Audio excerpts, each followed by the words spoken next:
Bom, então havia falado de edema agudo de pulmão, falei com vocês, né, que o edema, ele é um inchaço do pulmão. Esse inchaço, ele é ocasionado por uma má circulação cardíaca. Então, o paciente que tem esse pulmão edemaciado, ele tem esse pulmão edemaciado pela falta de circulação do coração. Esse paciente com esse pulmão edemaciado, ele tem problemas, né, de respiração, então ele tem dificuldade respiratória, que é o que a gente chama de dispneia. A posição da cama é em posição de Fowler, que é em posição assim, em pé. Ele não pode estar em posição. Olá, Deise, seja bem-vinda. Olá, Keitiane, seja bem-vinda.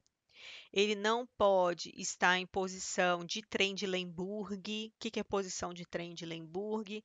É que os pés eles são inclinados para cima, tá? Esse paciente ele vai apresentar taquicardia, pele roxeada, fria e inquietação pelo fato dele estar ele está com medo de morte, tá? Mas todos esses sintomas, taquicardia, pele fria, inquietação, eles irão passar a partir do momento que esse paciente for medicado. E normalmente as medicações que são feitas, né, são os opiáceos, né, que são medicamentos, além de tirar a dor, eles deprimem um pouco o sistema nervoso central, então ele deixa a pessoa mais calma. Eh, os digitálicos, eles vão dar força cardíaca, que vem aqui a questão do tratamento, né? Então, a morfina, ele é um tipo de opiáceo, tá? Que tira dor, os diuréticos, que vai tirar esse edema, e os digitálicos, que dão força cardíaca. Eu, na última aula, eu passei para vocês a tabelinha dos sinais vitais, não passei? Falando sobre todas as questões dos sinais vitais, passei sobre o oxímetro de pulso, não passei? Passou. Isso, tá? E a questão dos digitálicos, que vão dar, são medicamentos que dão força cardíaca, nós teremos uma aula só de diuréticos e só de digitálicos, tá bom? Os cuidados de enfermagem, pessoas, é auxiliar esse paciente ao máximo possível. Então, além de preencher aquela tabela que eu passei, aquilo que eu passei para vocês, dos 5 sinais vitais, né? Incluindo a dor, que é o quinto sinal vital, saturação de oxigênio, né? Então, além desse preenchimento dos sinais vitais, a enfermagem também vai auxiliar nesse paciente na questão do conforto. A senhora se sente melhor assim, né? Vamos elevar um pouco mais essa cabeceira da senhora, né? Vamos colocar aqui um travesseiro nas costas. Como é que a senhora se sente, tá? Vamos encaminhar a senhora para o banho, tá? Se vocês observarem, pessoas, isso aqui é uma rouparia adaptada, né? Olha isso aqui. É uma rouparia adaptada, tudo para a mulher conseguir respirar melhor, entendeu? Então é um quadro clínico grave, tá? Se ela começar a descompensar muito, né? Se o coração ficar muito fraco, se ela não conseguir respirar, se a saturação dela ficar muito baixa, vai ter a necessidade de entubar.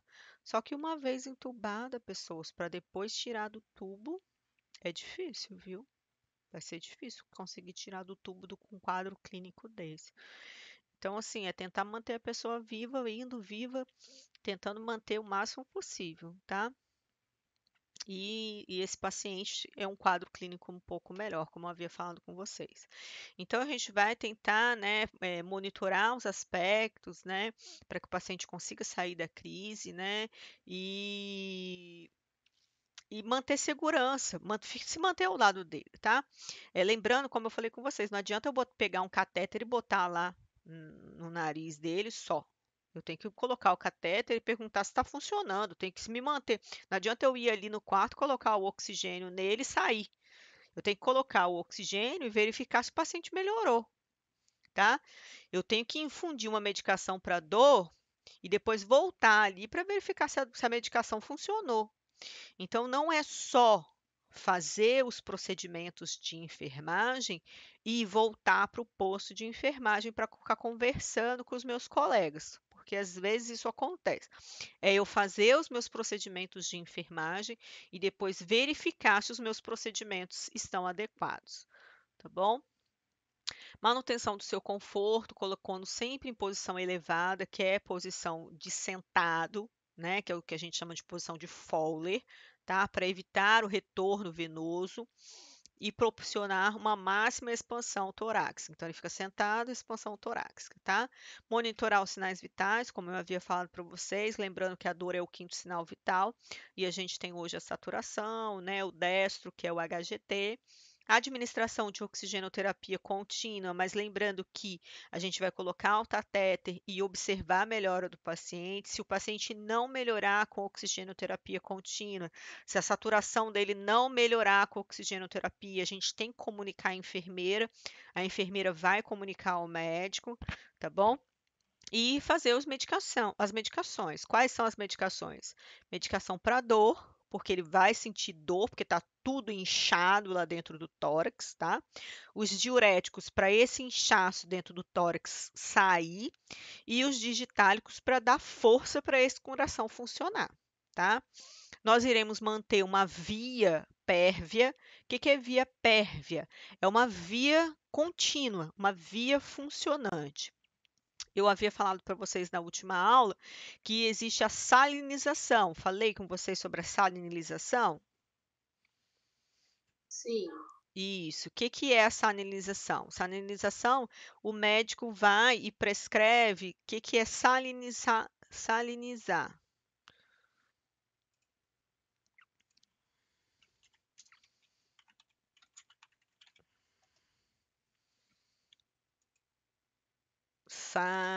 Soro. Isso. É isso aqui, ó. Salinização de soro, tá vendo?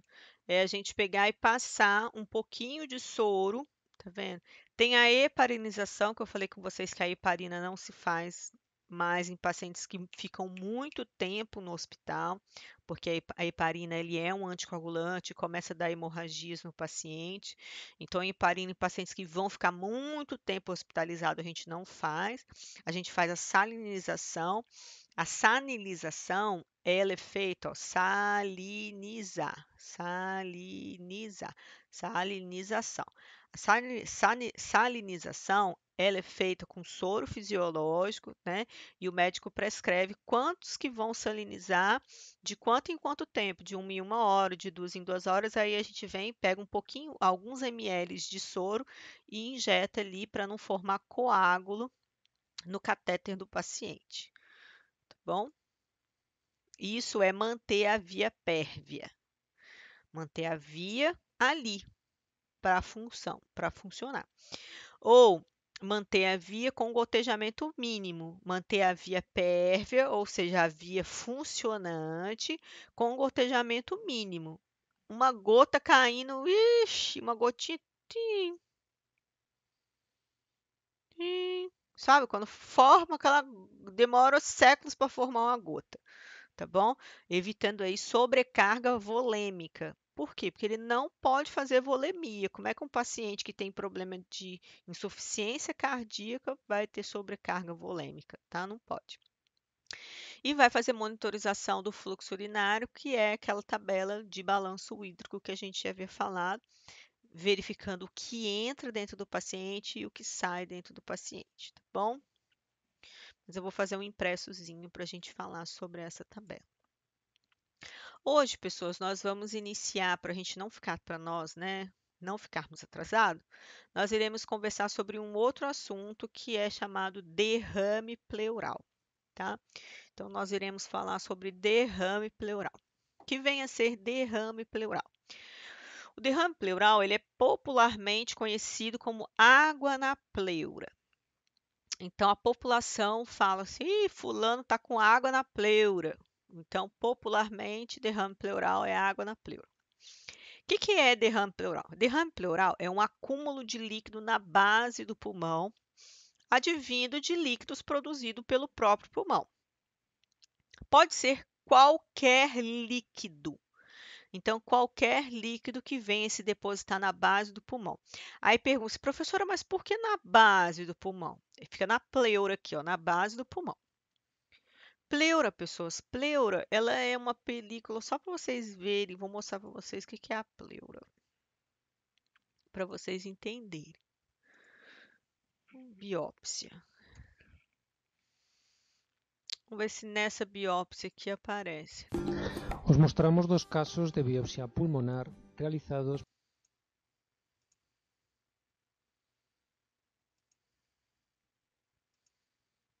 Aqui, ó. Essa aqui é a pleura, tá vendo? Olha. A pleura, pessoas, ela é uma película muito fininha, tá vendo? Olha. A pleura é uma película, né? Uma membrana que gruda o pulmão ao tórax. Então, a pleura é uma membrana que gruda o pulmão ao tórax. Tá vendo? Eles aqui eles estão cortando a pleura, olha, para fazer uma biópsia. Ó, tá vendo? Eles estão descolando a pleura. Ó. Então, isso aqui que é pleura. E aí, quando o pulmão produz líquido, né? O líquido, como ele tem uma densidade alta, o que é densidade? Como um líquido ele tem uma densidade, ele tende a pesar, ele vai descer. Então, o derrame pleural ele é um excesso de líquido, né, que desce para a base do pulmão, que desce ali para a pleura, né? Pessoas, esse líquido ele pode ser qualquer coisa, qualquer coisa. Vamos dizer que seja um sangue. Então, o paciente tomou uma facada. Vou dar um exemplo aqui, ó. Eu tinha visto aqui, ó. Paciente tomou uma facada.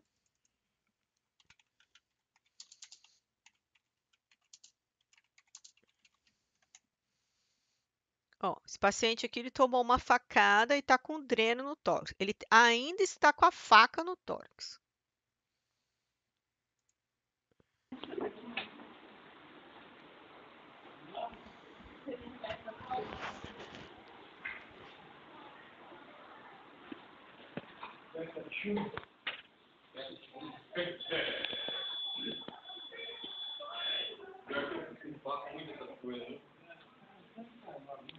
Não, uso muito. Os aumentar o caso do cateterismo, por exemplo.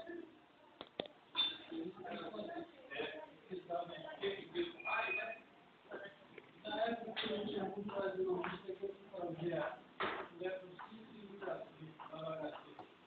faz um relatório aí. Relata aí o que aconteceu. Não, os cateteristas já aumentam a desmoceira, a saqueira, tudo dele. Preservar o rosto. Tem até um capacete, às vezes, cara, mas não sei, ó.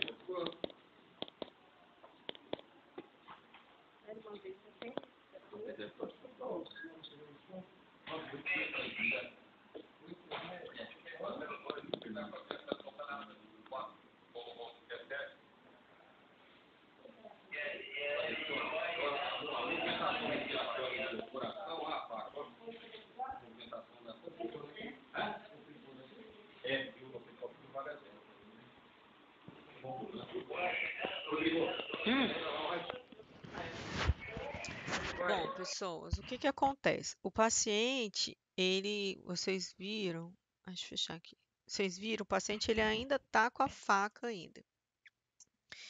Ele teve um derrame pleural de sangue. Se vocês observaram, ele está com um dreno de tórax com sangue. Pessoas, o que acontece? O paciente ele chegou no pronto atendimento com uma faca. O que foi feito nele? Foi feito um dreno de tórax. Como que é o dreno de tórax? Vocês estão me ouvindo, pessoas? Sim, estou te ouvindo, professora. Então, aí o que foi feito nele? Também tô. Então tá. Aí o que foi feito nele? Foi feito um dreno de tórax nele.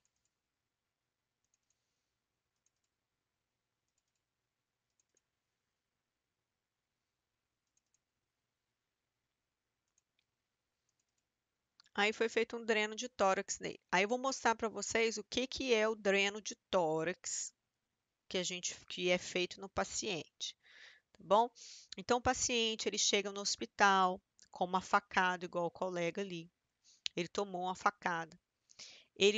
Essa facada vai produzir um tórax. Hemo significa sangue no tórax. Para tirar esse sangue, eu vou precisar passar o médico vai passar um dreno para tirar esse excesso de sangue. Só que no prontuário do paciente, para passar esse dreno, vai estar escrito derrame pleural. Derrame pleural causado por excesso de sangue, tá? Então, esse derrame pleural que o paciente teve foi por sangue. Então, ó, vou mostrar aqui para vocês. Esse vídeo não tem som, tá? Esse vídeo ele mostra como que é feita a drenagem torácica. Pessoas, aproveitando esse vídeo, isso aqui que eu vou mostrar para vocês é um coágulo na cabeça. Olha só para vocês verem, quer ver? Ó, esse aqui, ó, é um coágulo na cabeça, olha. Isso aqui, ó, é um coágulo da cabeça. Pronto. Agora eu vou mostrar para vocês como que é a cirurgia de dreno de tórax, ó. Foi a mesma coisa que fizeram com aquele rapaz da facada, ó.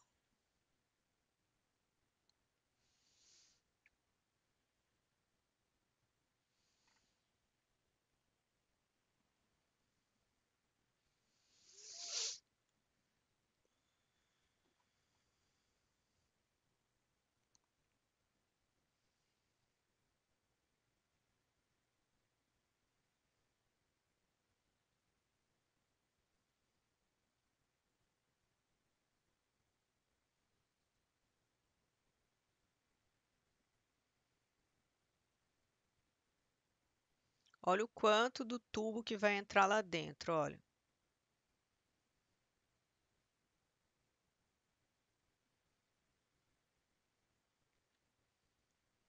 Aí pergunta assim, professora, por que entra quase um tanto assim do tubo lá dentro? O tubo que entra lá dentro, pessoas, é quase desse tamanho. Olha aqui para minha mão, é quase desse tamanho e é cheio de furos, tá? E é quase desse tamanho. Por quê? Porque ele vai até a ponta do pulmão, até o ápice do pulmão. Então, o tubo ele entra aqui, mas o tubo ele vem até aqui em cima. Então entra desse tamanhozão assim, tá? Então às vezes a gente olha e vê aquele tubinho ali, acha que o tubo tá só ali. Não, pessoas, o tubo ele tá ali, ele tá dali até aqui a ponta do pulmão. E o tubo é cheio de furos, tá? Então vou mostrar aqui de novo assim para vocês verem.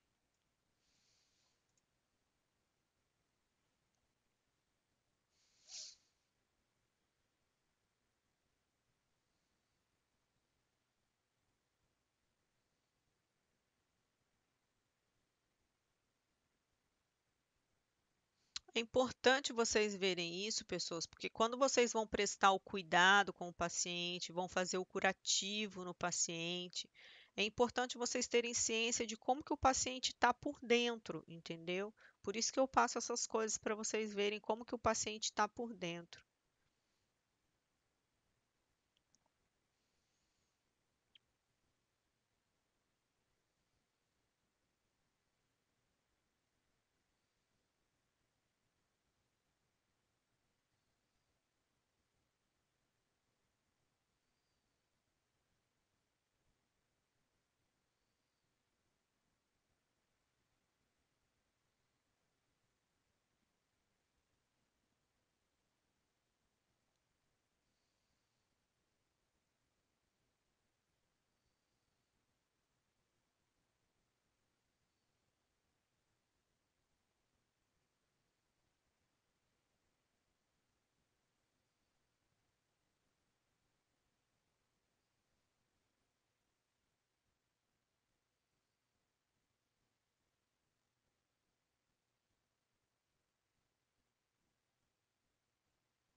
E esse aqui, né, que é o frasco do dreno de tórax, tá bom?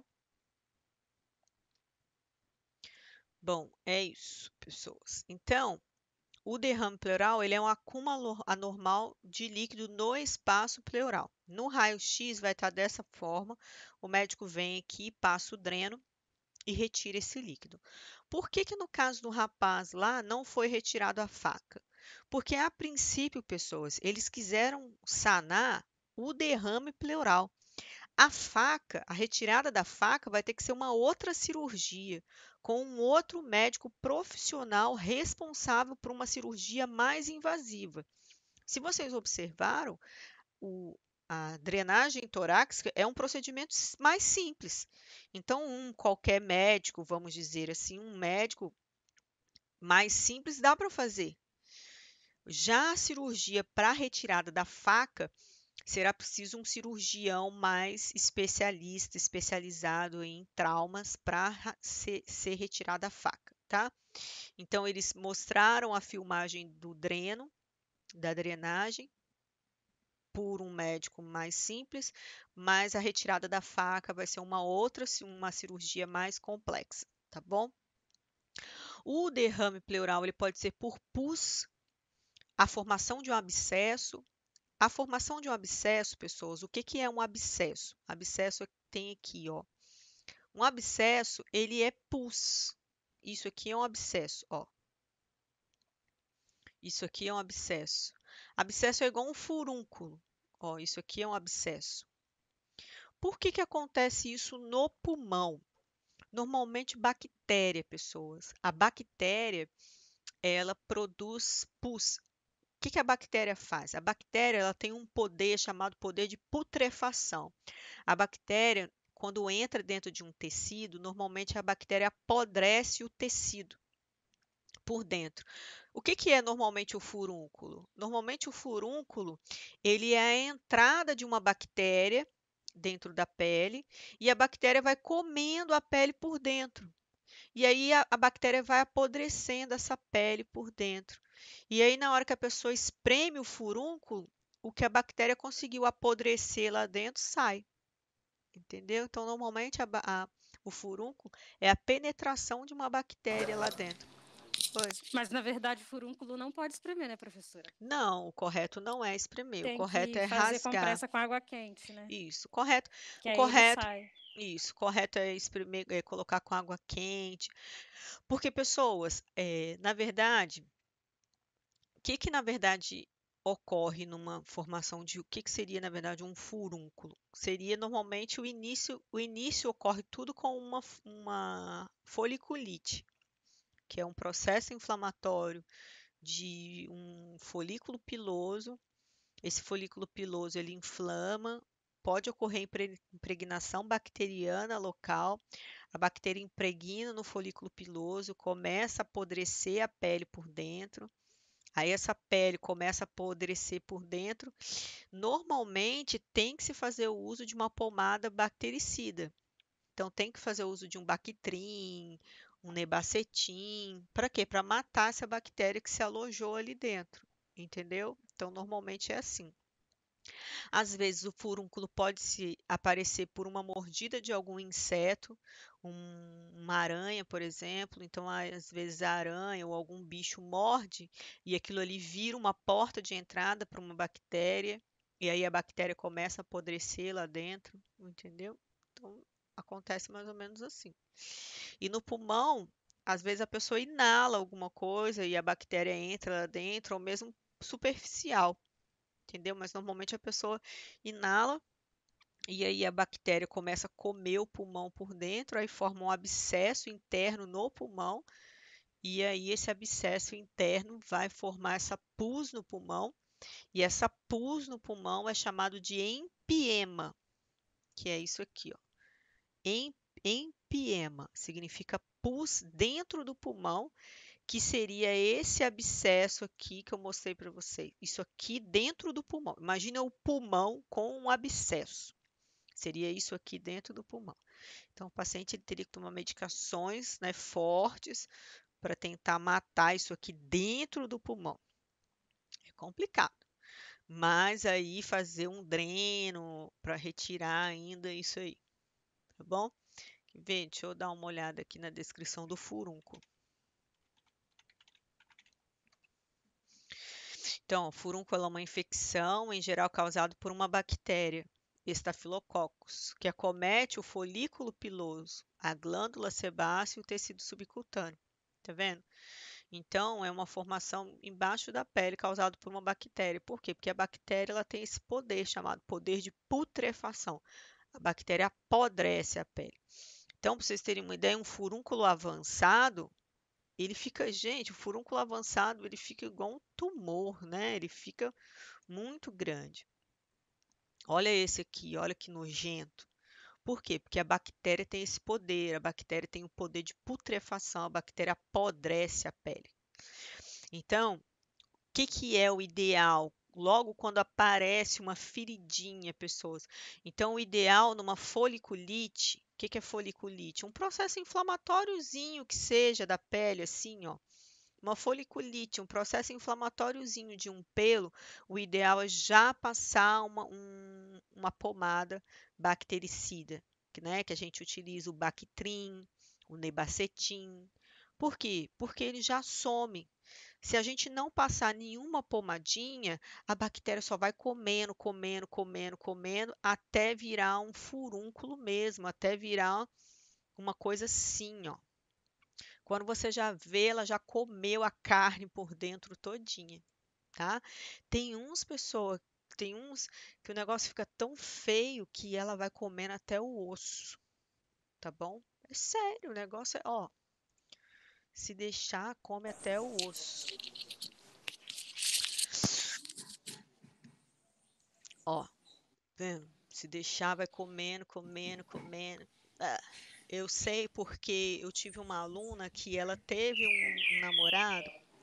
Ela teve um namorado que que o namorado começou assim, começou com uma foliculite, né? E aí uma foliculite não tratada no ombro, tá? E ele terminou com câncer, diagnosticado com câncer no osso do ombro, pessoas. Pode falar.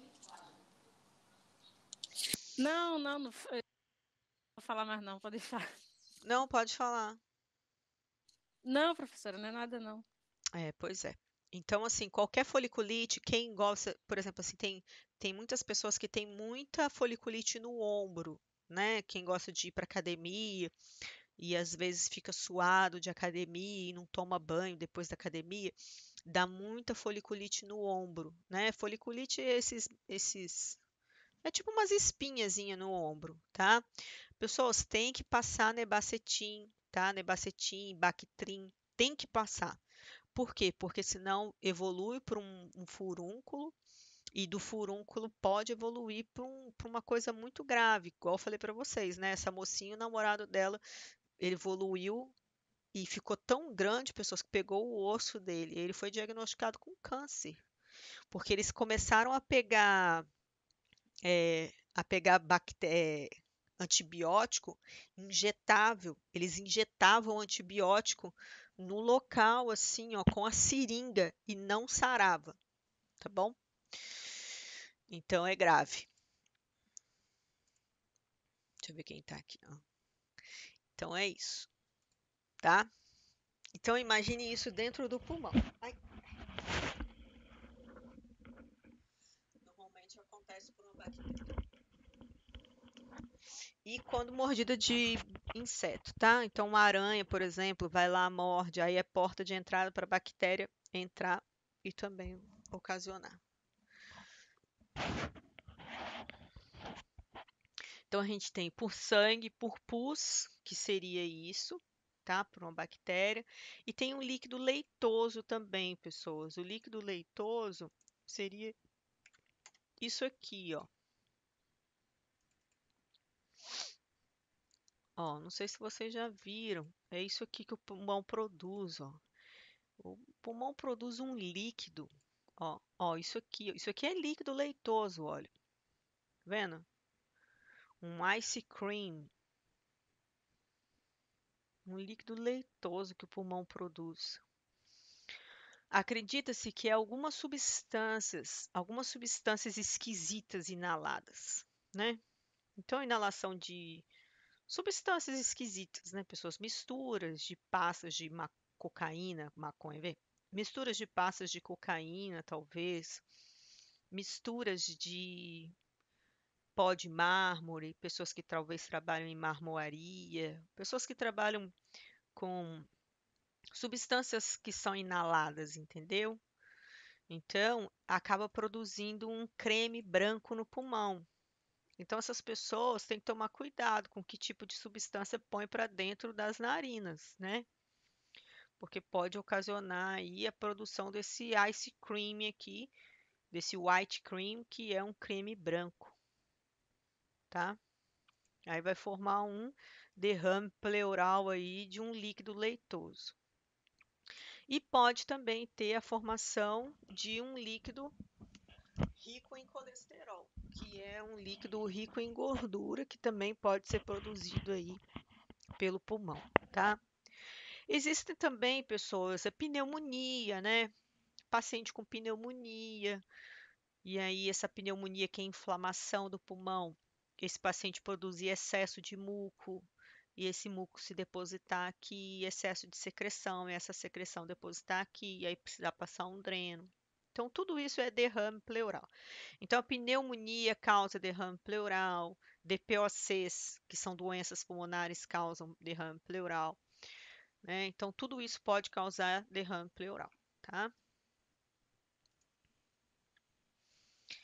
Bom, as causas, trauma físico, então o paciente que teve uma queda, caiu de um andaime, tomou uma facada, pode ter uma ruptura, né, de aorta também e acúmulo de sangue também no tórax.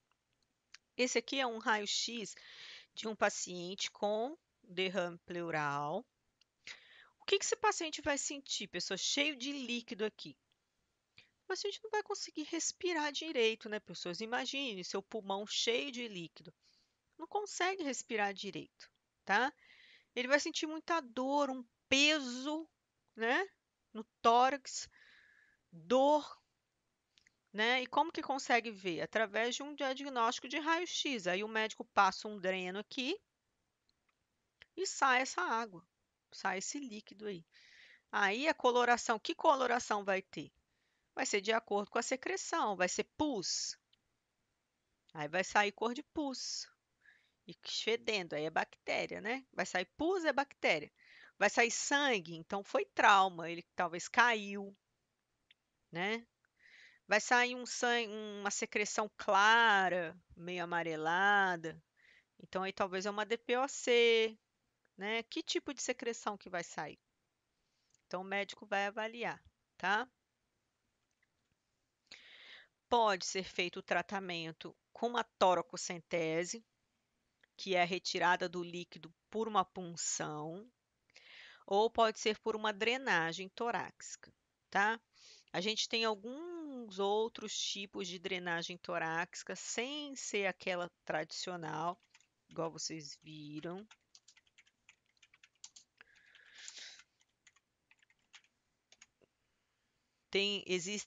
Existe a drenagem torácica por sucção, ó, conectado ao paciente, tá vendo?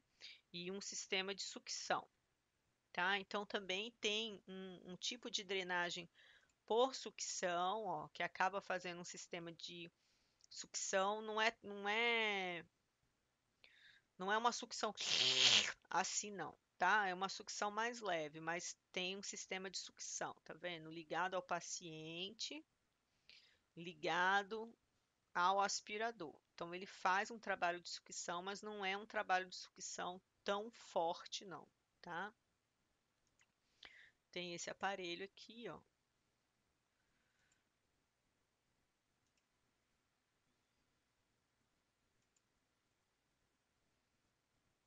Então também tem por sucção. Esses outros drenos, esse dreno aqui, Portovac, eu vou explicar para vocês mais para frente, tá? Esse é um outro tipo de dreno de sucção. Eu estou mostrando para vocês, é um tipo de dreno de tórax. É uma drenagem de tórax com sucção, tá? E daí normalmente eles usam 3 frascos ou 2 frascos. Por quê? Porque não é uma sucção direto no pulmão igual é o Portovac, que eu vou conversar com vocês sobre o Portovac, tá? Então, não é uma sucção Portovac, é uma sucção leve. Por quê? Porque eu não posso botar uma sucção aqui no tórax do paciente, tá bom? Eu posso ver um pouquinho mais sobre isso e depois falar com vocês, tá? Mas a gente vai falar só sobre dreno, a gente vai ter uma aulinha só sobre dreno mais para frente, tá bom? Aí eu vejo mais sobre isso aqui e passo para vocês. O funcionamento daquilo ali passo para vocês, tá? Mas normalmente o mais usual é esse dreno de tórax normal, tá? E são esses daqui, ó. Esse é o mais usual. Porém, existe o a vácuo, como eu falei com vocês, tá bom? Que normalmente ele é acoplado de 2 ou acoplado de 3, tá? Aqui, pessoas, a cânula que entra dentro do paciente, ela tem mais ou menos esse tamanho aqui. Então, tudo isso aqui entra dentro do tórax do paciente, lembrando que é todo furadinho para que a drenagem possa ocorrer. Por que que entra isso tudo aqui? Porque ele entra aqui embaixo, mas ele vai até sentido ápice do pulmão, ó, tá? Então, voltando. Então, pode ser feito a toracocentese, que é a punção por uma agulha, pode ser feita a drenagem torácica. Lembrando que a drenagem ela pode ser uma drenagem única por gravidade e pode também ser feita uma drenagem por sucção, que pode ser utilizada de 2 a 3 frascos. O tratamento, pessoas, é retirar o líquido lá de dentro, né, esse líquido do derrame pleural, e é cuidar da doença que levou à produção desse líquido. Qual a doença que levou à produção desse líquido? Foi uma pneumonia que levou a produzir esse líquido? Foi uma tuberculose que levou a produzir esse líquido? Foi um trauma que levou a produzir esse líquido? O que que levou a produzir esse líquido? Então, vai se tratar a doença que levou a produzir esse líquido. E o paciente vai ficar com esse dreno até a doença que levou a produzir esse líquido for sanada. A partir do momento que a doença de base for sanada, retira-se o dreno, tá?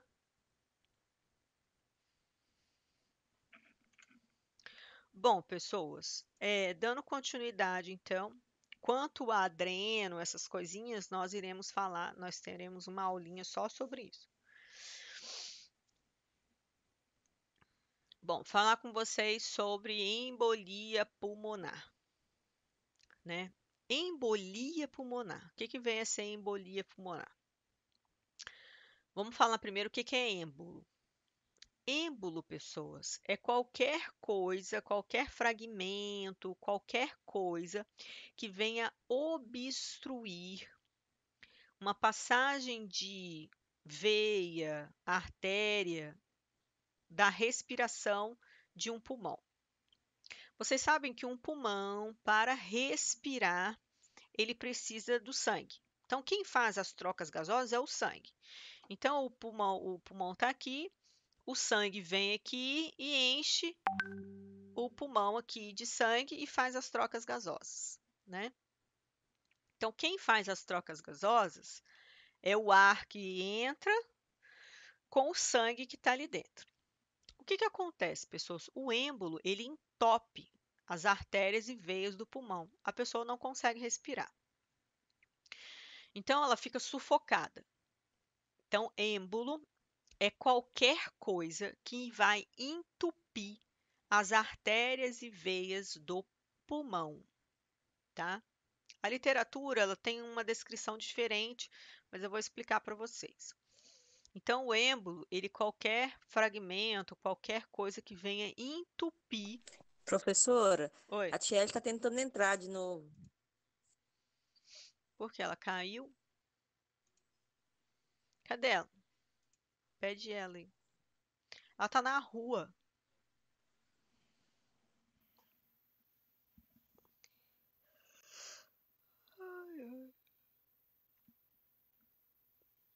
Thieres, cadê você?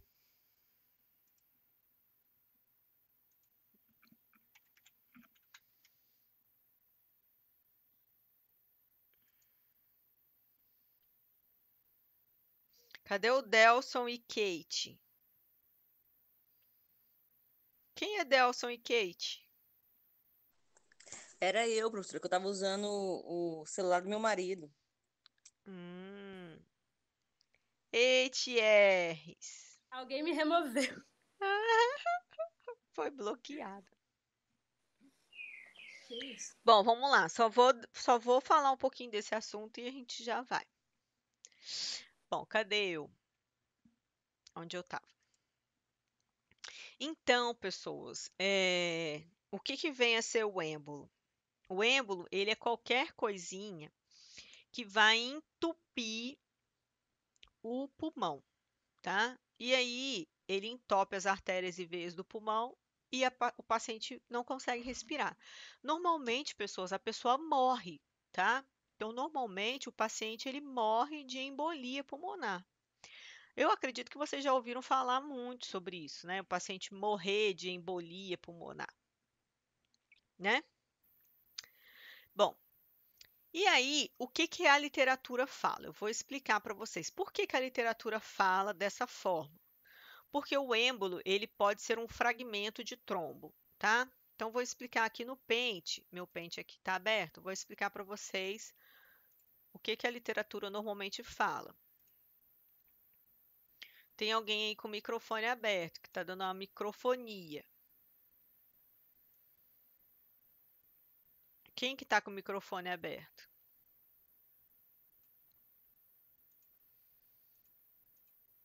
Pessoas? Só eu? Por que que tá dando essa microfonia? Só você, professora. Pronto, parou. Bom, olha só, vou pegar o pente aqui para vocês entenderem. Ó, o que que acontece? Aqui a gente tem um pé e aqui a gente tem uma veia, por exemplo. E o que que acontece com o pé de um paciente, por exemplo, que fica muito tempo deitado? Que são os pacientes que não têm mobilidade no leito, ou seja, pacientes que não se movem no leito. Eles vão apresentar aqui o que a gente chama de trombose. O que que é trombose? É a formação de placas de coágulo na parede do vaso. Então, pacientes que ficam muito tempo sem se movimentar, eles começam. Ai, pessoal, estou ouvindo um barulho chato. Espera aí, rapidinho.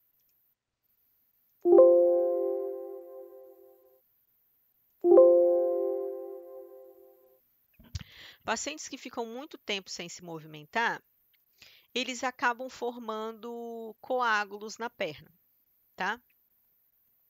E daí, esses coágulos, quando eles se soltam, eles passam a ser chamados de êmbolo, tá? Então, o paciente tem trombose, esse trombo, né? Essa trombose se solta, formam-se trombos. Só que quando esses trombos começam a viajar pela circulação, eles são chamados de êmbolos.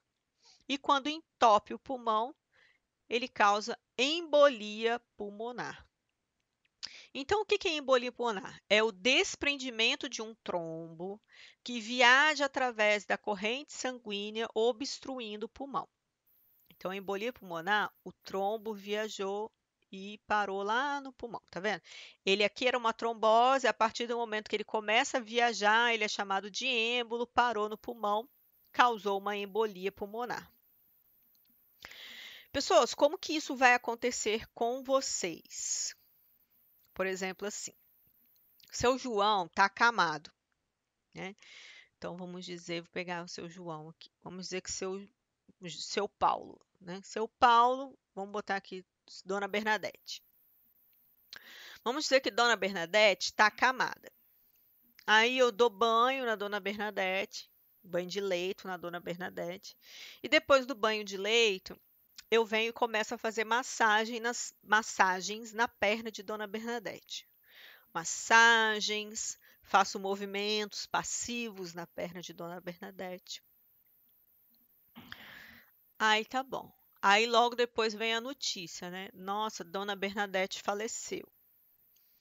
Aí você fala assim: nossa, ela faleceu de quê? Ela faleceu de embolia pulmonar. Aí você fala, é mesmo? Nossa, eu dei banho nela, tadinha. Graças a Deus ela descansou, né? Não, pessoas. O que que você fez? Você deu uma massagem, Dona Bernadette, em que você soltou um êmbolo da perna dela.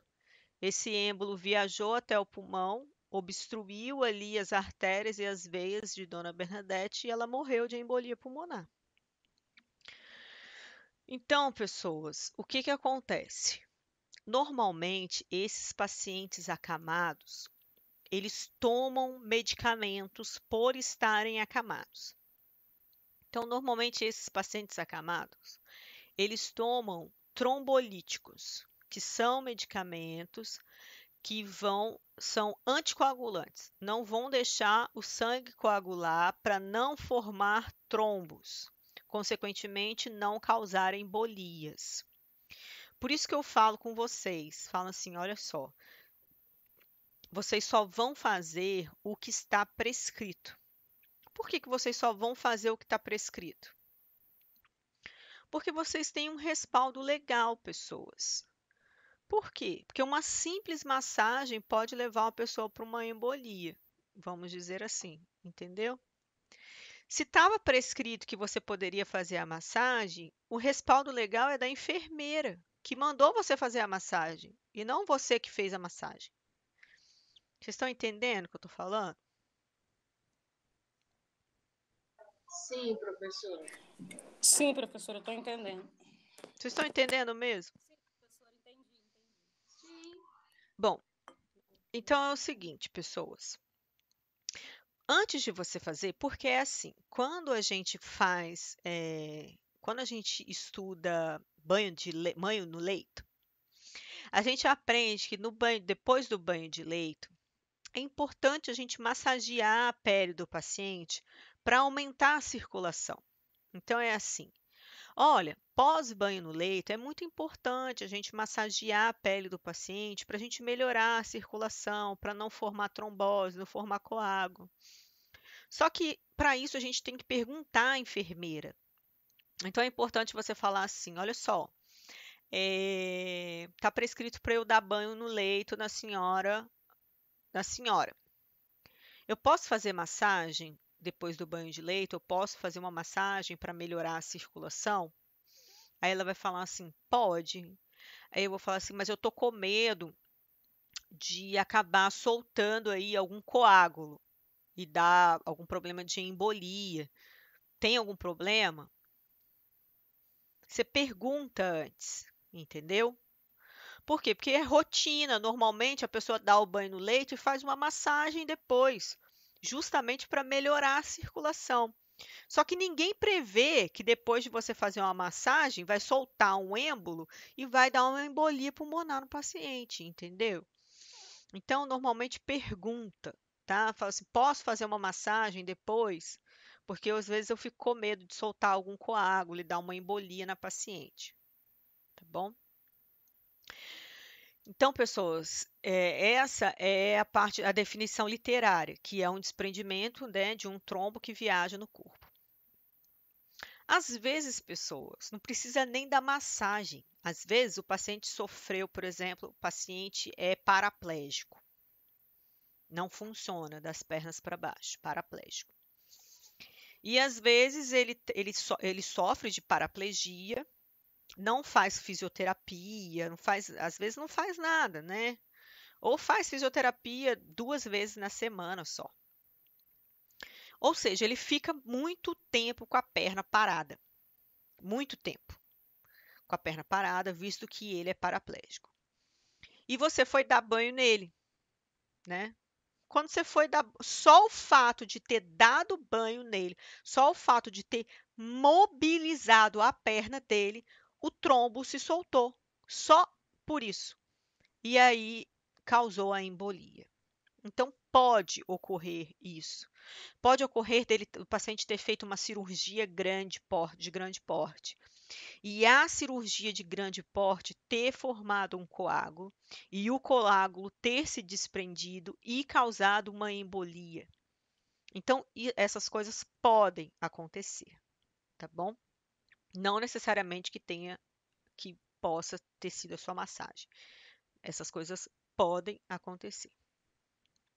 Só que embolia, pessoas, não acontecem somente por causa do desprendimento de trombo. Aí vem alguns exemplos. Pode ocorrer embolia por bolhas de ar. Professora, como que vai ocorrer uma embolia por bolhas de ar? De onde vai vir esse ar na veia? Vem do equipo de soro, tá? Vem do equipo de soro, vem de uma injeção.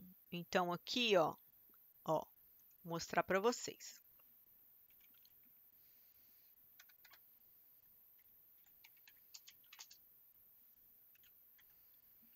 Ó, equipo de soro. Tá vendo? Esse aqui é um equipo de soro. Ringer lactato. Então, ó, esse aqui é um equipo de soro. O Ringer lactato, pessoas, é um tipo de soro isotônico que tem quase a mesma composição do plasma sanguíneo, tá? Ele não tem sal igual o soro fisiológico. Mas eu não vou falar sobre o Ringer lactato agora. Bom, para vocês terem uma ideia, esse aqui é o equipo de soro, tá? O que é o equipo? Por que a gente chama de equipo de soro, né? O que é o equipo? O equipo, ele é um conector, que a gente vai conectar ele, né, ao soro ou ao Ringer lactato e vai conectar ao paciente, né? Só que imagine o que a gente precisa fazer para poder introduzir a medicação no paciente.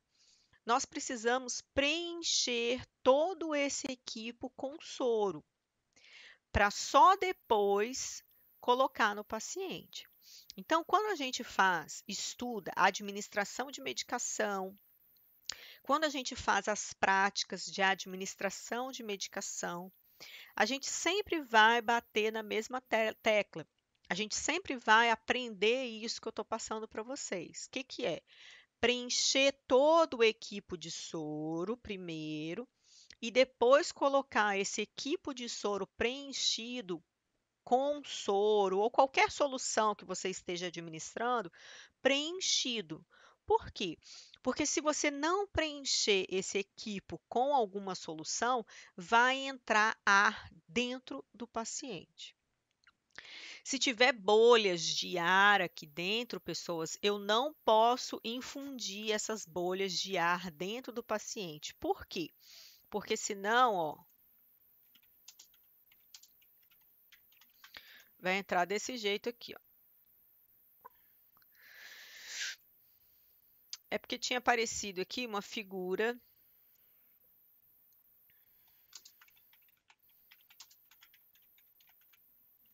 Vocês estão conseguindo entender o que a professora está explicando? Tô sim, professora. Tá conseguindo me ouvir? Sim, tô. Então, o que vai acontecer? Vai começar a entrar bolhas de ar dentro do sangue. Essas bolhas de ar dentro da corrente sanguínea vai chegar no pulmão e vai entupir o pulmão do paciente. O paciente não vai conseguir respirar, pessoas. Ele vai sentir, sabe aquela dor igual gases? Ai, ai, ai, ai, ai. O paciente vai começar a sentir umas pontadas assim e não vai conseguir respirar, entendeu? Então, pessoas, não pode. Quando a gente estiver fazendo práticas de administração de medicação, deixa eu voltar aqui. Quando nós estivermos fazendo prática de administração de medicação, a gente vai bater bastante nessa tecla. O quê? Nós temos que preencher totalmente o equipo de soro, não pode ter ar dentro do equipo. Não só o equipo de soro. Se nós formos utilizar um scalp, por exemplo, o que é scalp? Vocês devem ter estudado o scalp em administração de medicação. Ó, esses daqui são os scalps, tá vendo? Os scalps, eles são utilizados para puncionar a veia do paciente. Então, quando a gente utiliza o scalp ele tem que ser conectado também ao equipo de soro para ser preenchido. Imagine eu colocando tudo isso aqui de ar dentro da veia do paciente. Então, o scalp também é preenchido. O gelco não precisa ser preenchido. Gelco, conhecido também como o albucate, né? Aqui, ó, o albucate, ele não precisa ser preenchido de soro, tá? Por quê? Porque ele não tem entrada, ele não tem ar. Então, como ele não tem ar, ele não precisa ser preenchido. Ele é preenchido de sangue. O sangue volta nele, ó. Ele não tem ar. Na hora que a gente tira, a gente coloca na veia do paciente e na hora que a gente tira a agulha, o sangue já desce. Então, não precisa, não vai entrar ar dentro. Agora, já o scalp, ele é um catéterzinho, né?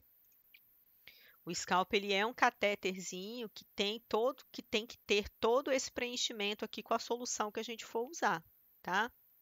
Outra forma de entrar ar dentro da corrente sanguínea do paciente é a gente tem que tirar ar da seringa, tá? Retirar ar da seringa. Então, a gente tem que retirar o ar da seringa. Como que a gente tira o ar da seringa? A gente eleva a seringa, dá uns tapinhas assim na seringa, uns petelecos assim na seringa.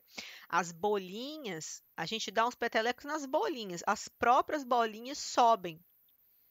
E aí a gente empurra o êmbolo é essa coisinha pretinha aqui. Aí a gente empurra o êmbolo para cima devagar. Isso tudo é feito muito minucioso, isso tudo é feito muito delicado, porque senão você espirra medicação para tudo quanto é lado, tá? E aí fazendo isso você empurra o êmbolo para cima e aí sai. Você consegue tirar o ar da seringa, tá bom? Então é dessa forma que a gente faz, tá? Tem que tirar o ar da seringa. Por quê? Porque se você injetar essas bolinhas de ar no paciente, esse monte de bolinha no paciente, pode causar embolia no paciente, tá? Então a gente retira o ar do equipo e retira o ar da seringa. Agora vamos dizer, pessoas, que você está com o paciente, ó,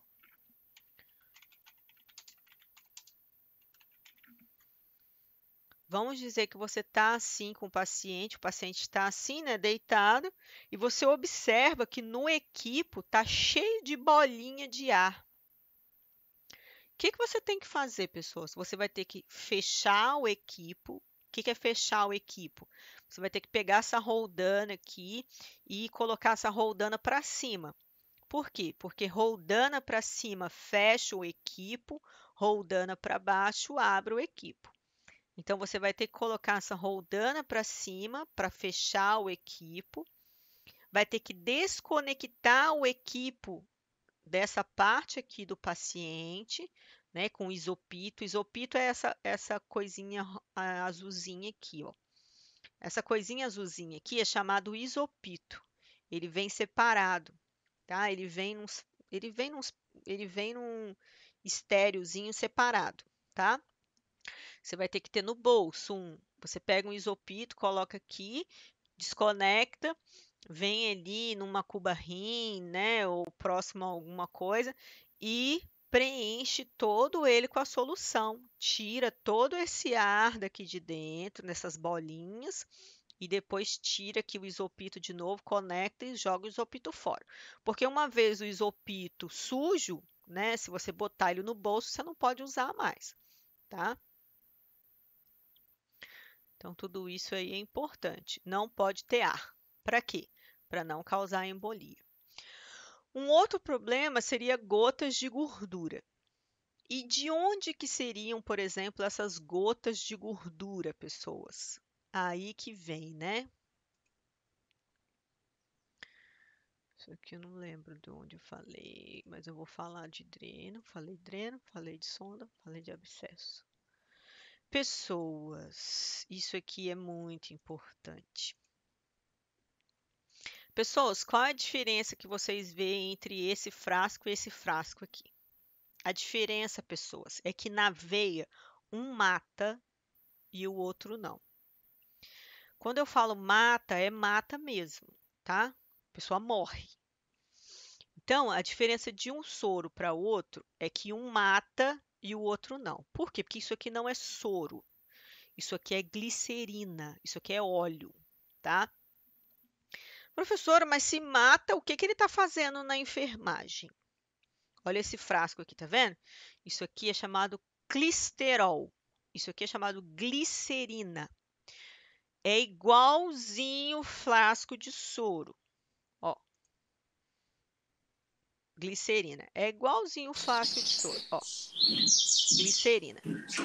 E para que serve isso aí, professor? Então, isso aqui serve para fazer enema, para fazer clíster. Que serve? Vou mostrar aqui, ó. Serve para isso aqui, ó. Para você colocar no bumbum do paciente. O que acontece? O paciente, quando ele fica com as fezes muito endurecidas, você coloca esse soro no ânus dele, tá? Então, você pendura o frasco. Cadê? Ó. Você pendura o frasco, coloca ali no equipo próprio, tá? Porque tem um equipo, ó, tá vendo? É próprio, tem uma cânula própria que você enfia no ânus do paciente. Deixa eu colocar aqui, ó.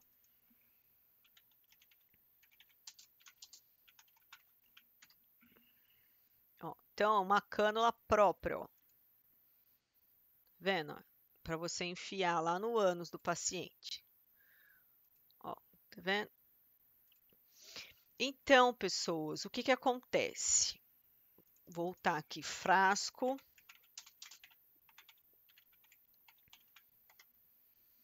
de glicerina. Então, vamos voltar, ó.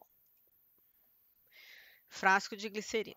Então, esse aqui você coloca, você pendura lá no suporte de soro, você pendura lá no suporte de soro, coloca lá a extensão, vou botar aqui.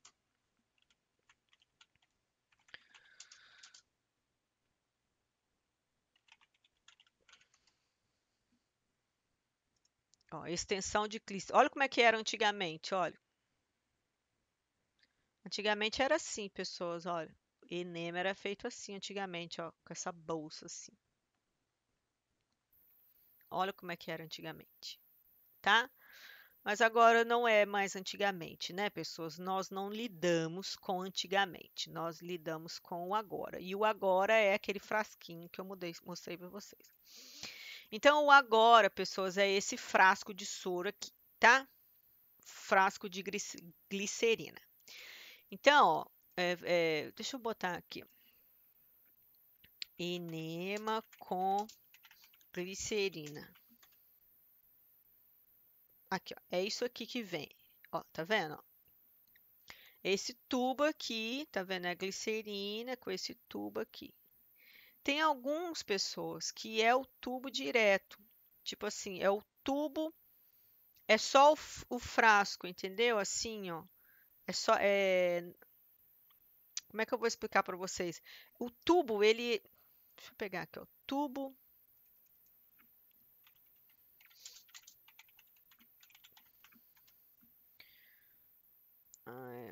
Peraí. Fletenema. É porque tem vários nomes. Tem fletenema, enema, tá? Peraí. Fletenema. Fletenema. Aqui, ó. Tem uns pessoas que é direto com tubo. Você pega o tubo, ó, você pega o tubo, coloca o tubo. Isso aqui seria um soro.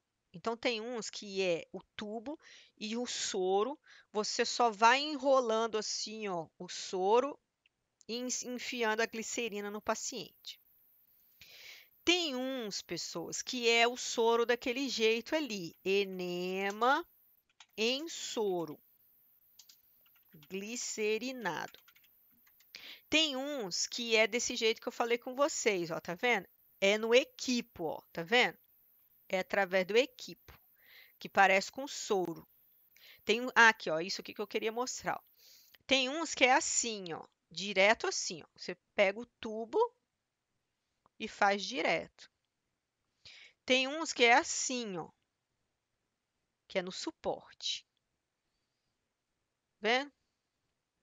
Esse aqui é um dos mais usuais, que você pega e faz do tubo. Esse aqui é mais antigo, tá vendo? Então, isso é chamado de enema. Tem uns que chamam de fletenema. Aqui, ó, tá vendo? Enteróclise. Enteróclise, que é esse de pendurar. Esse de pendurar é chamado enteróclise. Mas tá vendo? Pode ser chamado enteróclise, Klissner, enema, fletenema, tá? Então tem vários nomes. Aí, ó, normalmente esse de ficar pendurado é chamado de enteróclise, tá? Aí voltando. O que que acontece, pessoas? Isso mata. Normalmente ele vem assim, tá vendo? Ele já vem com um tubo, o tubo único, para você colocar direto no ânus do paciente, igual essa senhora, tá? Igual essa moça tá aqui, ó. Ele vem assim. Você botar direto no ânus do paciente, ela espera um pouquinho, tá? Fica ali com as fezes aguardando e depois você coloca a cubarrim perto dela ou ela vai ao banheiro e defeca, as fezes conseguem sair. Quem tem hemorroida pode usar isso? Pessoas, dependendo do caso, se a pessoa precisa evacuar, vai fazer o quê? Não tem. Se a pessoa tem que evacuar, o médico que vai ter que analisar, entendeu? O médico que vai ter que ver qual é o Professora, caso. até chegar nesse processo aí de fazer esse Enem, eles dão uma medicação antes para tentar ou dependendo já vai direto para esse processo? Então, pessoas, tem o Monitol, né? Monitol é uma medicação muito usada para, acho que é Manitol, Manitol, ó, é uma medicação muito usada. Promoção de diurese, renal, deixa eu ver se é esse aqui. Tá vendo, ó? Qual a função do Manitol na colonoscopia, tá vendo? Ah, aqui, ó, explosão de colo do... Deixa eu ver aqui, ó. Manitol como laxante. Tá vendo, ó?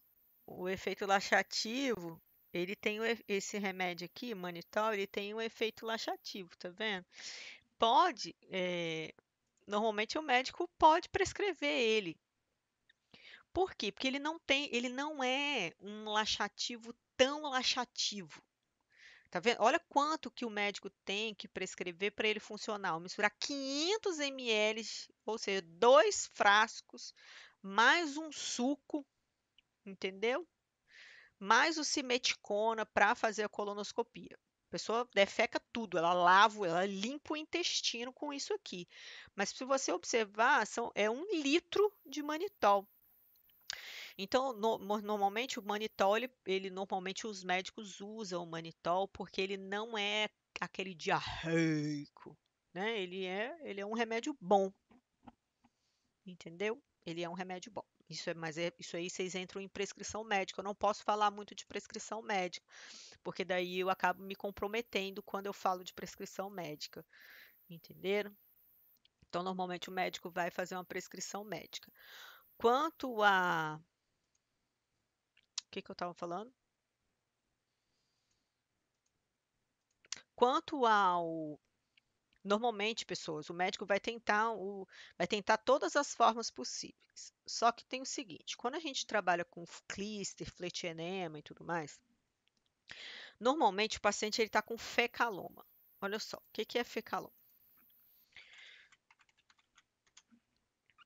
Fecaloma são fezes muito endurecidas, né?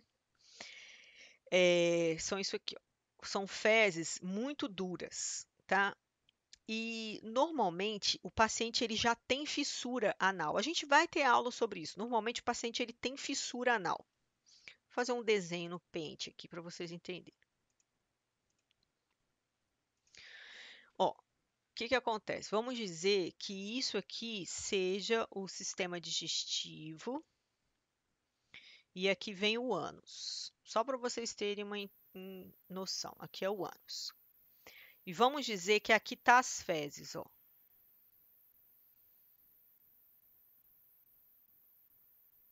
Do paciente. Seria mais ou menos assim. O ânus do paciente, ele já tá um pouco machucado. Entendeu? Seria mais ou menos assim. Pessoas, essa fezes não vai sair, não. Tá? Então, o que que ele faz? Ele faz um enema, faz um fletinema, põe a glicerina ali dentro para amolecer essas fezes e essas fezes conseguirem sair. Entendeu? É mais ou menos assim. Mas lembrando, o ânus do paciente ele já está um pouco fissurado, tá? Às vezes, para você ter uma ideia, às vezes a gente oferece luva para o paciente, enfiar o dedo lá dentro para o paciente quebrar as fezes. Dependendo do paciente, se é idoso, acamado, a gente calça a luva e a gente quebra as fezes do paciente. Entendeu? Então o negócio é assim, pessoas. Com o dedo? Com o dedo. Com o dedo. A gente Jesus. dá a luva para o paciente tentar quebrar com o dedo. Entendeu? Se ele não conseguir quebrar com o dedo, aí a gente calça a luva, tenta quebrar com o dedo. Mas isso é comum no hospital? Tem sempre? Pessoas, pode ocorrer. É normal isso acontecer, né, pessoas? Por isso a importância de vocês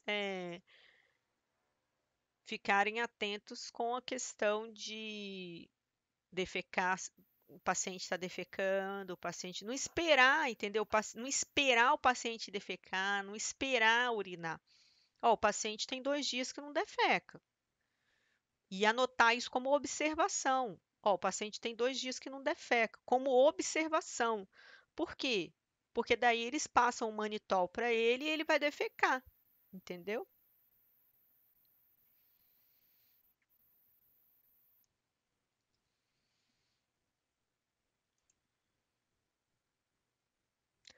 Só que, pessoas, a enfermagem ela não tá muito, a enfermagem não se preocupa muito, entendeu? Não é que você vai enfiar o dedo lá e vai quebrar as fezes do paciente. Isso aí normalmente acontece em home care, né? A enfermagem não se preocupa muito, ela vai passar o fletinema e o paciente que se vire para rasgar o ânus e cagar. Desculpa o modo de dizer. Entendi. Home care são aqueles enfermeiros que cuidam do paciente em casa, Isso né? aí, né? Isso aí. Entendeu? Então, assim, no hospital, ele vai fazer, mas não precisa chegar a esse ponto, pessoas. O que a enfermagem tem que fazer não precisa chegar a esse ponto. O importante da enfermagem, é observar as anotações. Se está prescrito para observar fezes e urina, a enfermagem tem que ficar atenta se o paciente está defecando, está urinando. Até porque, professora, eu imagino que não deve, tipo, deve ter paciente que não aceita de jeito nenhum, né? Não, eles Vai ficar sem aceitam. cagar. Aceita? Não aceita de jeito nenhum o quê? A passagem? É, Ué, tem que de... eles aceitam porque eles estão ali muito submisso, entendeu?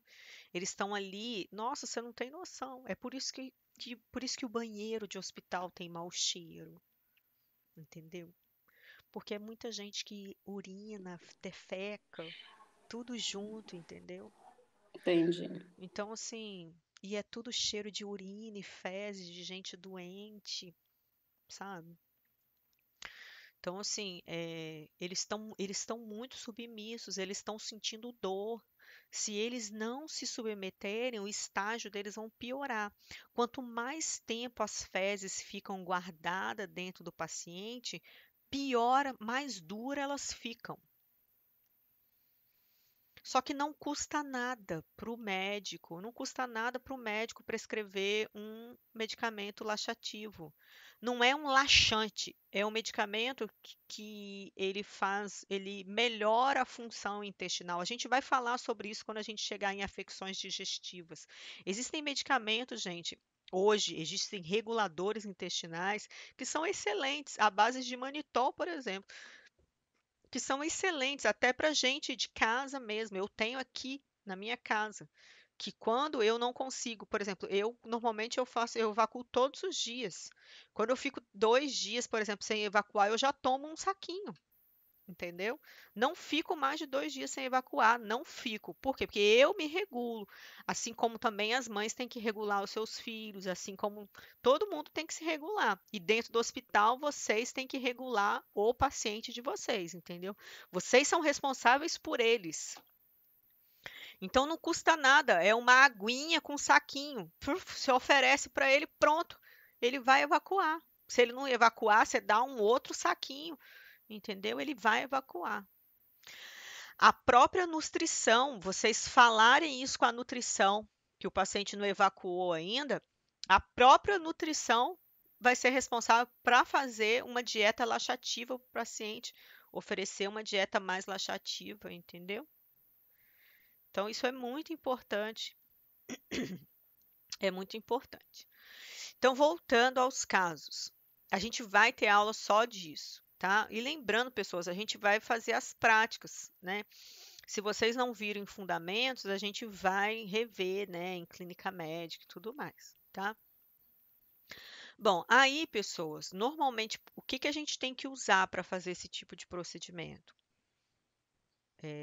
Touca, máscara, óculos, luva e avental descartável. Por quê? Porque existem, normalmente, o que que a gente faz? A gente passa, né? Ou a gente passa esse tubo no paciente. Como que a gente passa esse tubo? A gente vai enrolando ele. Então a gente coloca, lubrifica a ponta, né? Não precisa ser nada estéril, tá? Por quê? Porque o ânus é sujo, tudo contaminado. Então não precisa ser nada estéril, tudo limpo, tá vendo? Só luva de procedimento. Então a gente lubrifica com a própria glicerina a ponta e vai enrolando o tubo. Isso que a gente vai enrolando o tubo no ânus do paciente, tá? Então a gente introduz o máximo que ele aguentar, né? Mais ou menos assim. E vai enrolando esse frasco aqui, introduzindo a glicerina. E segura o ânus dele com uma compressa ou algo do sentido. Segura e pede ele para prender as fezes. E vai falar com ele assim, ó, você vai segurar aí o máximo que você aguentar. Para quê? Para a glicerina amolecer as suas fezes, né? Se ele normalmente a gente pede para ele não deambular. Por quê? Porque se ele deambular, ele vai andar e dar cólica, de dor de barriga, entendeu? Então, normalmente, a gente pega uma cubarrim para ele defecar na cubarrim. Ou se já estiver andando, pede para segurar ali um tempo máximo e aí depois ele vai para o banheiro, tá? Só que tem alguns pacientes que às vezes não conseguem segurar. Então, na hora que você segura assim, olha. E essa glicerina demora para agir, professora? Não, age muito rápido. Age rápido, dá cólica. Só que o paciente tem que tentar Entendi. segurar o máximo que ele puder, entendeu? Ela age rápido, em alguns minutinhos. O paciente já está dando vontade de defecar, só que você tem que falar, não, segura o máximo que você puder, tenta segurar mais. Ah, mas eu quero ir ao banheiro. Não, tenta segurar mais um pouquinho. Vamos, tenta segurar mais um pouquinho. Por isso que normalmente a gente pega a cubarrim, né, para ele fazer cocô na cubarrim. Então, segura mais um pouquinho. Por quê? Porque o ideal, porque se ele defecar, ele só vai defecar a glicerina. E as fezes mesmo, dura que está lá dentro, não vai sair. Só vai sair a glicerina e o fecaloma vai ficar lá dentro. Entendeu? Por isso que a gente pede para esperar. Espere, porque vai sair só a glicerina. Entendeu? Bom, pessoas, então voltando. Mas qual é o problema nosso? Quando a gente chegar em fecaloma, a gente vai falar sobre fecaloma. O problema nosso não é isso, pessoas. O problema nosso é isso aqui, ó. É que o frasco de soro e o frasco de glicerina, eles se assemelham muito. E aí, o que que acontece, ó? A auxiliar mata a menina de 12 anos por embolia pulmonar. Por quê? Porque colocou vaselina na veia da menina. É só esse caso? Não, pessoas. Então, tem esse caso dessa menina de 12 anos que morreu. Então, tem muitos casos, ó. Troca de frasco de soro por glicerina, vaselina, é a mesma coisa, tá? Ó, então, nós temos o caso dessa menina. Ó, ó, auxiliar de enfermagem que injetou vaselina em veia de menina. Tá vendo, ó? Então, nós temos esse caso. Tem uma senhora também, ó.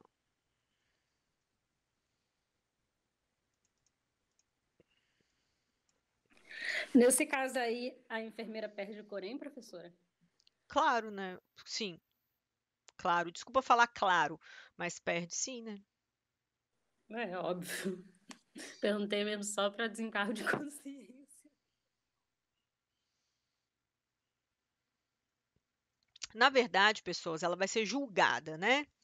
Ela vai ser julgada, porque é assim, o julgamento, ele não só envolve, porque casos de negligência, imperícia e imprudência. Normalmente, ela foi negligente e imprudente. Mas aí ele vai envolver qual foi o fator? Por que que ela fez a troca? Foi colocado na bancada dela, entendeu? Tudo isso. Qual foi o motivo? Essas coisas assim, se foi em reincidente, se ela já tinha outras coisas. Essas coisas assim, entendeu? Então ela vai ser julgada, vai ter os agravantes, tudo isso, entendeu? Então, pessoas,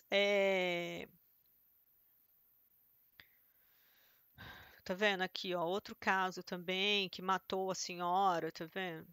27 anos de profissão, pessoas. Ela matou uma senhora aqui. Ela matou. Foi suspeita, né? Mas de matar uma senhora aí. Mas, Sabrina, o erro não vem da farmácia também do hospital? Porque Não, aí que tá. Olha a só. técnica tem... Não. Segundo eles, foi o seguinte: a glicerina seria para passar na queimadura de uma criança. Porque tem isso também, né? Glicerina para passar na queimadura da criança. E tinha glicerina para queimadura e o soro junto. Porque é assim, pessoas, normalmente eles fazem o pedido, eles pegam tudo do dia.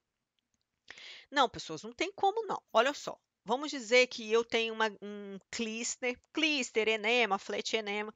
Vamos dizer que eu preciso passar uma glicerina ou uma vaselina no ânus de um paciente do leito B. Preciso de 5 soros. Pessoas, normalmente a farmácia libera uma caixa com tudo que vai ser usado no dia, por exemplo, para mim. A caixa está ali. Eu tenho 5 pacientes meus responsáveis. Pessoas, não tem como eu pegar um frasco de glicerina e pegar e botar na veia do paciente, pessoas. Pessoas, como que eu vou pegar um frasco de glicerina e botar na veia do paciente, pessoas?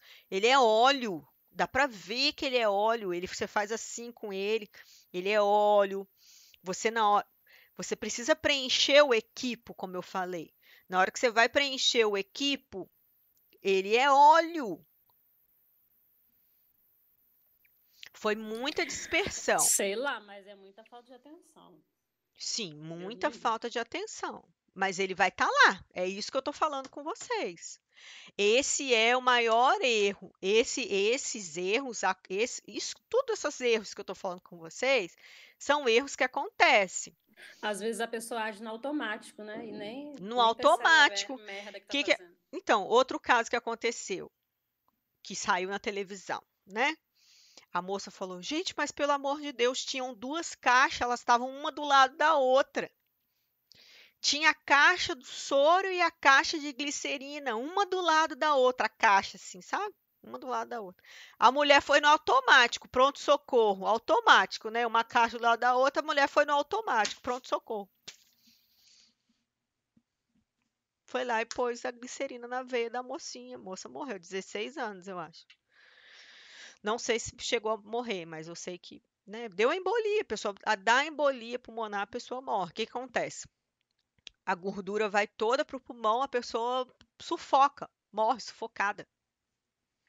Entra gordura, pessoas, na veia da pessoa, né? A pessoa morre. Pessoas, é sério, é muito sério. Por isso que eu falo, trabalhar em hospital tem que ter muita atenção, tem que saber muito o que está fazendo, entendeu? Muito, muito, muito. Por isso que eu acho assim, você vai trabalhar com medicação, você vai trabalhar só com medicação hoje, tá? Então, por exemplo, assim, montar a equipe, escalonar por função. Por exemplo, assim, você vai dar banho hoje em todos os pacientes. Você vai fazer curativo hoje em todos os pacientes. Você vai fazer medicação, você vai fazer medicação hoje em todos os pacientes. Então, escalonar, entendeu? E não por paciente. Por exemplo, você vai ficar com os 3 pacientes, então você vai dar o banho e a medicação dos 3 pacientes, sei lá. Tem que ter muita atenção. Os enfermeiros têm que ter muita atenção no trabalho. Esse é um caso. Então, tem o caso do óleo referente à glicerina, mas temos os casos do óleo referente à ampola. Ampolas de medicação. Pessoas, ó, ampola de medicação. Vou mostrar aqui para vocês, ó. Vitamina B12, óleo e diluída em soro. Vou botar só B12. Vitamina B12 intramuscular. Ó, então aqui, ó. Citoneurin. Então, pessoas, olha só. Nós temos a vitamina B12 intramuscular. A vitamina B12 intramuscular, pessoas, ela é uma vitamina B12 oleosa. Ela é feita de óleo, por isso ela não pode ser colocada na veia. Todas as ampolinhas que vocês verem que for óleo ou de suspensão não pode ser na veia. Tudo que for óleo será feito intramuscular. Então, todas as coisinhas que vocês verem em óleo vai ser intramuscular, não pode ser feito na veia. Mas nós temos B12 que vai no soro. Deixa eu ver se vitamina B12 diluída no soro. Soro fisiológico. Será que é essa aqui?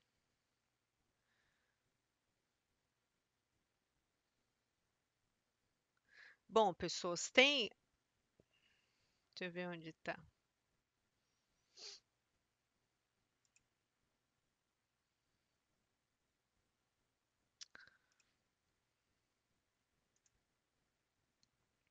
Ó, por vitamina B12, 20 indomelol somente após. Ó. O que eu quero que vocês entendam é o seguinte: a gente tem vitamina B12 intramuscular e vitamina B12 endovenosa.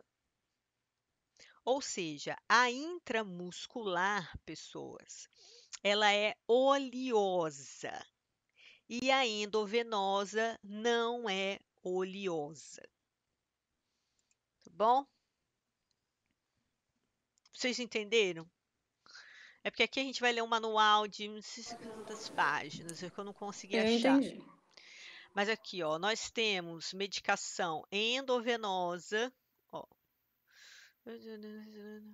Ó, tá vendo, ó? vias intramuscular, endovenoso e subcutâneo.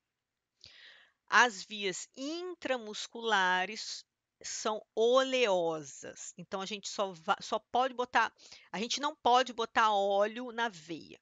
Então, quando você pega um frasquinho, uma ampola, e você viu que ela é óleo, jamais coloque na veia do paciente, tá? Então, tem essas diferenças. Por exemplo, a vitamina B12, a gente pode colocar ela tanto intramuscular quanto endovenosa, mas se você olhar o frasquinho dela, tem uns frasquinhos que misturam. Deixa eu ver se eu não me engano, é o Oripurum. Deixa eu ver aqui. Oripurum. Noripurum. Ó.